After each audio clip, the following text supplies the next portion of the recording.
প্রতি বছর যখন বিশ্বের সুখী দেশের তালিকা প্রকাশিত হয় তখনই দেখা যায় পরিচিত কিছু নাম। ফিনল্যান্ড, ডেনমার্ক, সুইডেন, নরওয়ে আর আইসল্যান্ড। এই 5টি দেশকে একসঙ্গে বলা হয় স্ক্যান্ডিনেভিয়ার দেশ।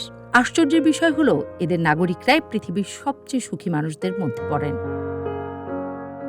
কিন্তু প্রশ্ন হলো, তারা এত সুখী কেন? এটা কি আকাশচুম্বী বিলাসিতা, অঢেল টাকা কিংবা প্রযুক্তির সর্বোচ্চ ব্যবহারের জন্য? না, আসলে কারণ অনেকটাই ভিন্ন, অনেকটাই মানবিক। তারা সুখী কারণ তাদের সমাজ গড়ে উঠেছে বিশ্বাস, ভারসাম্য আর সহানুভূতির উপর ভিত্তি করে। প্রথমেই আসে নিরাপত্তার কথা। এখানে মানুষ জানে জীবনে ঝড় আসলেও সরকার পাশে থাকবে। চাকরি গেলে বেকার ভাতা আছে, অসুস্থ হলে বিনামূল্যে চিকিৎসা পাওয়া যায়, সন্তান জন্মালে শিশু ভাতা মেলে, এমনকি বিশ্ববিদ্যালয় পর্যন্ত পড়াশোনাও হয় সম্পূর্ণ ফ্রিতে। হ্যাঁ, তারা অনেক ট্যাক্স দেয়, কিন্তু ট্যাক্সের বিনিময়ে পায় নিশ্চিন্ত এক জীবন। এরপর আসে তাদের জীবন দর্শন।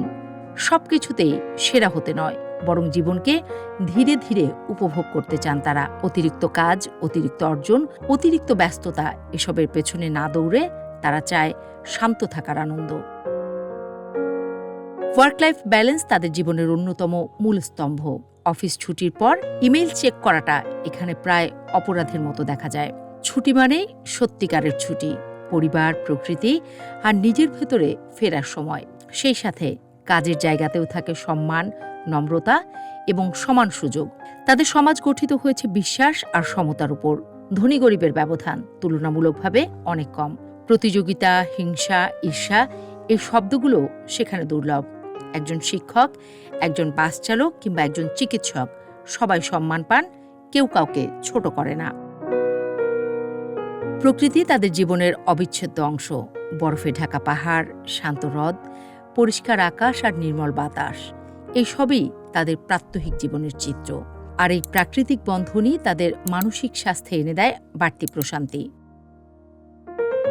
বাচ্চারা ছোটবেলা থেকেই বড় হয় এক নিরাপদ, নৈতিক ও যত্নশীল পরিবেশে। তাদের শেখানো হয় সফলতা মানে শুধু ভালো রেজাল্ট নয়, বরং ভালো মানুষ হওয়া। তারা শেখে প্রকৃতির সঙ্গে মিলেমিশে চলতে, সহানুভূতি রাখতে আর জীবনের ভারসাম্য খুঁজে নিতে। আরও একটি বড় শক্তি হল সমাজে বিশ্বাস।